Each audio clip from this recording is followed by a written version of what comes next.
অন্যায় কাজ করে ফেলেছি কি এমন অন্যায় করেছো বলো যুবকটা কাঁদে আর বলে ইয়া রাসূলুল্লাহ হাবিবাল্লাহ হুজুর আমার দিল বলে হুজুর আমার মন বলে হুজুর আমি যা গুনাহ করেছি আমার গুনাহটা মনে হয় আল্লাহ পাকের জমিনের চাইতে বড় আল্লাহ নবী বলে ও বাবা যুবক বলো তো দেখি তোমার গুনাহটা কি আল্লাহ পাকের আসমানের চাইতে বড় যুবকটা কাঁদে আর বলে ইয়া রাসূলুল্লাহ হাবিবাল্লাহ হুজুর আমার অন্তর বলে হুজুর আমার দিল বলে হুজুর আমি যা গুনাহ করেছি আমার গুনাহটা মনে হয় আল্লাহ পাকের আসমানের চাইতে বড় আল্লাহ নবী আবার বলে ও বাবা যুবক বলো তো দেখি তোমার গুনাহটা কি আল্লাহ পাকের এরকম ভাবে আসমান জমি জান্নাত জাহান্নামের চাইতে বড় যুবকটা কাঁদে আর বলে ইয়া রাসূলুল্লাহ হাবিবাল্লাহ হুজুর আমার অন্তর বলে হুজুর আমার দিল বলে হুজুর আমি যা গুনাহ করেছি আমার গুনাহটা মনে হয়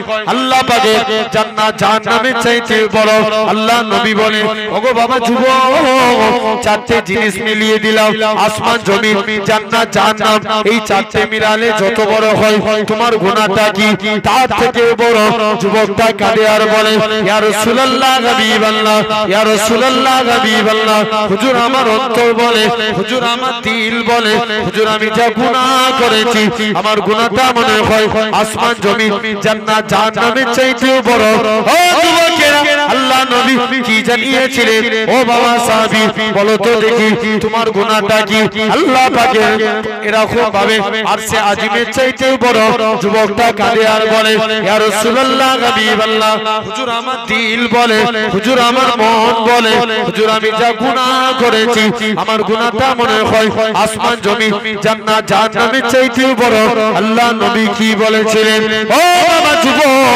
বলো তো দেখি কি এমন অন্যায় করেছো ইয়া রাসূলুল্লাহ হাবিবাল্লাহ প্রতিদিন মানুষকে যখন কবরস্থ করা হয় কবর দিয়ে যখন যে যার বাড়ি ফিরে চলে আসে ইয়া রাসূলুল্লাহ হাবিবাল্লাহ হুজুর আমি কবরের ভিতরে প্রবেশ করে যাই কাফনখানা খুলে সেটা বিক্রি করে জীবিকা নির্বাহ করি আল্লাহ নবী কি বলেছিলেন ও বাবা যুবক তুমি আমার আল্লাহর কাছে তওবা করো আমার আল্লাহ তোমার জীবনের গুনাহটাকে ক্ষমা করে দিবে যুবকটা কাঁদে আর বলে ইয়া রাসূলুল্লাহ হাবিবাল্লাহ ইয়া রাসূলুল্লাহ হাবিবাল্লাহ হুজুর আমি এর থেকে বড় অন্যায় করেছি কি এমন অন্যায় করেছো বলো গতকাল একটা কোরআনের হাফেজা মেয়ে ছেলে ইন্তেকাল হয়ে গিয়েছিল যে মেয়েটাকে দেখার জন্য মদিনার শিল্পপতি ছেলেরা লাইন দিয়ে দাঁড়িয়ে থাকতো ইয়া রাসূলুল্লাহ হাবিবাল্লাহ হুজুর আমি সেই মেয়েটার কবরের ভিতরে প্রবেশ করে গেলাম কাফনখানা খুলে সেটা বিক্রি করে জীবিকা নির্বাহ করি ও যুবকেরা আল্লাহ নবী কি জানিয়েছিলেন ও বাবা সাহাবী বেরিয়ে যাও তোমার গুনাহটা বলে হুজুর আমি কাফনখানা খুলে যখন কবর থেকে বেরিয়ে যাব কে জানো আমার ইবলিসের চক্রান্তে পড়ে গেলাম ইবলিস আমায় বলতে লাগে ওরে বোকা যুবক ওরে আহাম্মক যুবক তোর মতো কি বোকা কেউ আছে যে মেয়েটাকে দেখার জন্য মদিনার শিল্পপতি ছেলেরা লাইন দিয়ে দাঁড়িয়ে থাকতো আজকে তুই সেই মেয়েটাকে একা ছেড়ে দিয়ে পালিয়ে যাস ইয়া রাসূলুল্লাহ হাবিবাল্লাহ হুজুর আমি মেয়েটার সাথে জিনায় লিপ্ত হয়ে গেলাম জিনাখানা কমপ্লিট করে যখন কবর থেকে উঠে যাব কে জানো আমার মেয়ের গলা করে বলে ওই বোকা যুবক কাল পর্যন্ত আমি পবিত্র অবস্থায় কবরে এসেছি তুই আমায় অপবিত্র করে দিলিস কাল কিয়ামতের ময়দানে আল্লাহ দরবারে মামলা আদায় করে দিলাম ও যুবকেরা পরের দিন ফজরের টাইম হয়ে যায় এরকম ভাবে আল্লাহ নবী এরকম ভাবে যুবকটা চলে গেলে আল্লাহ নবী বলে বাবা বেরিয়ে যাও তোমার গুনাহ maaf হবে না যুবকটা পর্বতের চূড়ায় 40 দিন না খাওয়া না অবস্থায় কাঁদতে লাগে আল্লাহ পাক অন্যায় করে ফেলেছে আল্লাহ maaf করে দাও ক্ষমা করে দাও আমার রাসূলুল্লাহ জানিয়ে দেন আমার আল্লাহ তার জীবনের পাকার গুনাহটাকে আমার আল্লাহ ক্ষমা করে দিয়েছে তাহলে তওবা চাইবো আল্লাহর কাছে কার কাছে আল্লাহর কাছে যদি আপনি আমি আল্লাহর কাছে তওবা চাইতে পারি আমার আল্লাহ কিন্তু আপনাকে আমাকে খালেস দিল থেকে যদি তওবা করি আল্লাহ maaf করে দিবেন জোরে বলবে না জেনে রেখে দেন। তাহলে আজ সেই জায়গায় সুন্দর নবিয়ানা মাহফিলে আমরা বসেছি, আল্লাহ আমাদের কবুল করে নেন। তাহলে আমরা দিল থেকে আল্লাহর কাছে তওবা চাইবো, বলি ইনশাআল্লাহ। ইসলামে একটা সন্ধি হয়েছিল, হুদাইবিয়ার সন্ধি। কিসের সন্ধি? হুদাইবিয়ার সন্ধি। যে হুদাইবিয়ার সন্ধিতে মুসলমান কাফেরদের সংখ্যা ছিল 1 লাখ। কত বললাম? 1 লাখ। আমার আলোচনা হচ্ছে তওবা খালেস অন্তর থেকে যদি আল্লাহর কাছে হয়, আল্লাহ কবুল করে নেবেন। মুসলমানদের কাফেরদের সংখ্যা ছিল 1 লাখ, মুসলমানদের সংখ্যা ছিল 30,000। কত হাজার? 30,000। একদিন কিছু আল্লাহ নবীর এক সাহাবী, যিনার নাম, যিনি হাদিসটা বর্ণনা করছেন, কাব বিন মালিক, তিনি বলেন আমি একদিন নবীর দরবারে যে চুপ করে দাঁড়িয়ে আছি। কেউ অন্যায় করলে নিজেকে অনেক ছোট মনে হয় না? কথা বলো। নিজেকে অনেক ছোট মনে হয়। হযরতে কাব বিন মালিক বলে আমি যে নবীর দরবারে চুপ করে দাঁড়িয়ে আছি। আল্লাহ নবী বলছে বাবা কাব বিন মালিক কি এমন হয়েছে বলো? বলছে হুজুর আমি একটা ভুল করে ফেলেছি। বলছে বলো না কি অন্যায় করেছো? কাব বিন মালিক বলে ইয়া রাসূলুল্লাহ, হুজুর বেয়াদবি maaf করেন, আমি আপনার কাছে এসেছি হুজুর, আমি আজকের দিনে জানিয়ে দিলাম হুজুর আমি কাব বিন মালিক একটা ভুল করেছি, আমার গুনাহটা কি? আল্লাহ নবী বলছে কি অন্যায় করেছো বলো?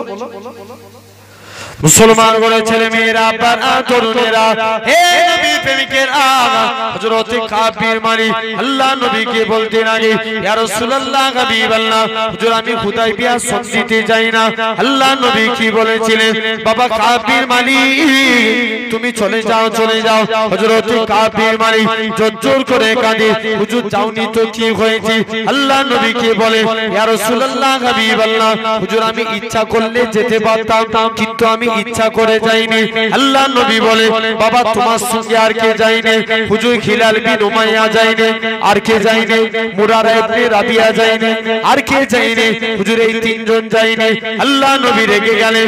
নবী আমার রেগে যেয়ে বলে হে মদিনা সাহাবীর আগা, আমার কাব বিন মালিক, আমার হিলাল বিন উমাইয়া, আমার মুরারা ইবনে রাবিয়া, এই তিনজনের সঙ্গে কেউ মুসাফা করবে না, কেউ মুআনাকা করবে না। হযরত কাব বিন মালিক জোর করে কাঁদে ইয়া রাসূলুল্লাহ হাবিবাল্লাহ, ইয়া রাসূলুল্লাহ হাবিবাল্লাহ, হুজুর বেয়াদবি maaf করেন, হুজুর আমি ভুল করে ফেলেছি। আল্লাহ নবী তাড়িয়ে দিলেন। কাব বিন মালিক নিজের বাড়িতে আসে, স্ত্রী দরজা খুলে দেয়, ও আমার স্বামী আমি প্রথম দরজা খুলে দিলাম, কিন্তু লাস্টের দরজা দিয়ে আমি বেরিয়ে যাব। কেন বেরিয়ে যাবে? ও আমার স্বামী শুনে রেখে দাও, যাকে রাসূলুল্লাহ বয়কট করেছে আমি স্ত্রীও তাকে বয়কট করে দিলাম। হযরত হিলাল বিন উমাইয়া দুটো হাতে দড়ি বেঁধে মক্কার জমিনে মদিনার মসজিদে নববী শরীফে বেঁধে রাখা হয়। হিলাল বিন উমাইয়ার হাতগুলোতে ঘা হয়ে গিয়েছিল। হযরত হিলাল বিন উমাইয়া জোর করে কাঁদে, আল্লাহ পাক মুরারা ইবনে রাবিয়া কাঁদে, তিনজন মিলে 40 দিন আল্লাহর কাছে সিজদায় পড়ে কাঁদতে লাগে। আমার আল্লাহ পাক জিবরাইল আমিনকে পাঠিয়ে দিলেন, হে হযরত জিবরাইল চলে যাও, চলে যাও, আমার রাসূলুল্লাহকে জানিয়ে দাও এই তিনজন সাহাবীকে আমি আল্লাহ ক্ষমা করে দিয়েছি। তাহলে আমরা আল্লাহর কাছে দিল থেকে তওবা চাইবো, বলি ইনশাআল্লাহ। জোর করে বলি না? তাহলে এমন তওবা করো যে তওবার পর পুনরায় যেন সেই গুনাহ না করো, ঠিক কি না? যদি এই তওবা চাও হয় আল্লাহ তোমায় maaf করে দিবেন। জাস্ট এটা বলি আমি রাসূলুল্লাহর দিকে যাব। হযরতে মুসা নবী যেমন একটা যুবক গুনাহ করেছে, কে? মুসা নবীর জামানায় একটা যুবক গুনাহ করেছে। মুসা নবী আল্লাহকে একদিন জিজ্ঞেস করছে যে আল্লাহ আজকের দিনে বান্দাটা হাউমাউ করে কাঁদছে, আল্লাহ কি উপায় আছে? বান্দাখানা কাঁদতে লাগে, দেখতে পাওয়া যায়। বলছে সবাই তৎকালীন সময়ে সিস্টেম ছিল জিনা করলে জঙ্গলে ফেলে দিত। কোথায় ফেলে দিয়া? জঙ্গলে। সবাই মিলে তার হাতে পায়ে দড়ি বেঁধে জঙ্গলে ফেলে দিয়ে চলে এসেছে। একদিন চলে গেল, কেউ দেখা করতে যায় না। দুদিন, এক সপ্তাহ কেউ দেখা করতে যায় না। মনে মনে করছে আল্লাহ উপায় কি আছে? যাই যে দেখি যুবক ছেলে কেনা আল্লাহর কাছে কাঁদতে লাগে, কেউ দেখা করতে যায় না। মুসলমান করে ছেলে মেয়েরা তরুণেরা হে নবী প্রেমিকেরা যুবক ছেলে কানা আমার আল্লাহর কাছে কাঁদতে লাগি আমার আল্লাহ পাক জানিয়ে দেয় বান্দারে কি হয়েছে বল আল্লাহ পাক আমি যে বন্ধুদের পাল্লায় পড়ে গুনাহ করেছি আমার বন্ধুরাও তো আমার সঙ্গে দেখা করতে আসলো না কে আসবে আমার কাছে এমন সময়তে আমার আল্লাহ ডাক দিয়ে বলে চলে যাও আল্লাহ এখন একমাত্র আপনি ভরসা আপনি যদি মাফ না করেন কে মাফ করবে আল্লাহ আল্লাহ আপনি আমায় মাফ করে দেন ও যুবকেরা এরকম ভাবে পরের দিন হয়ে যায় আল্লাহ মাফ করে দিলেন যুবকটা ইন্তেকাল হয়ে গেলেন আমার আল্লাহ পাক হযরত মুসা নবীকে ডাক দিয়ে বলে হে আমার কালিমুল্লাহ হে আমার নবী মুসা চলে যাও অমুক জায়গায় আমার একটা বন্ধু শুয়ে আছে তার জানাজা খানা পড়বে যাও হযরত মুসা নবী চলে গেলেন যে দেখে নাকি মুসা নবী বনি ইসরাইলের লোকেদের নিয়ে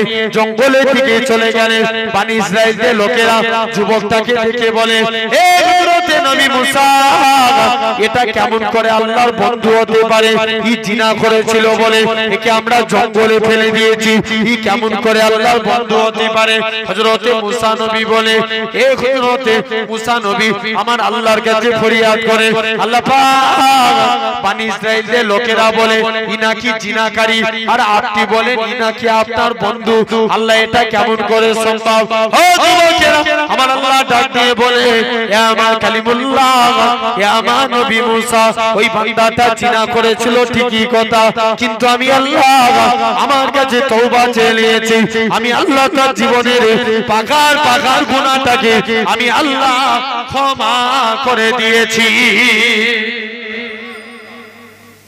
আমি আল্লাহ তার জীবনের পাহাড় পরিমাণ গুনাহকে maaf করে দিয়েছি সেরে তওবা চাওয়ার জন্য তাহলে আমরা বলি ইনশাআল্লাহ তাহলে সরাসরি আমি রাসূল কে নিয়ে আলোচনা তাহলে আমরা দিল থেকে আল্লাহর কাছে তওবা চাইবো আল্লাহ বলছে তোরা পাপ করতে ভালোবাসিস আর আমি আল্লাহ maaf করতে ভালোবাসি জেনে রেখে দেন তাহলে কাজে আল্লাহর কাছে আমরা খালেস দিল থেকে তওবা চাইবো আল্লাহ maaf করে দিবেন তো আসেন এখন আলোচনা হবে রাসূল কে নিয়ে আমরা নবী মানতে চাই কারা কারা চাই একবার হাত তাকবীর দেন একজন জোর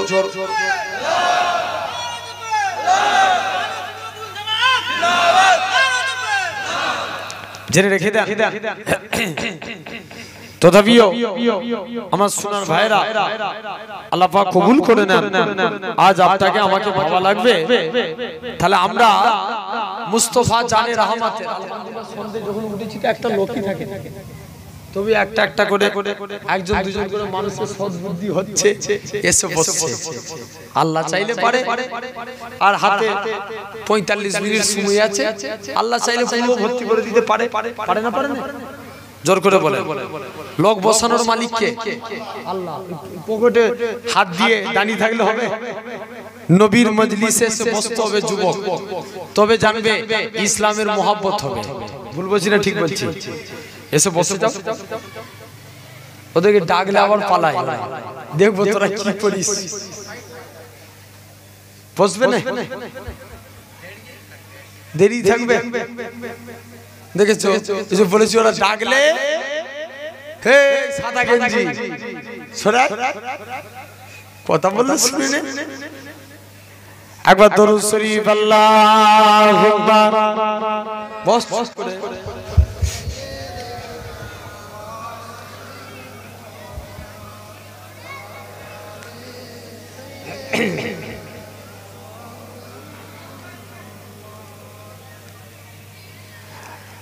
একবার দরুদ শরীফ আল্লাহুম্মা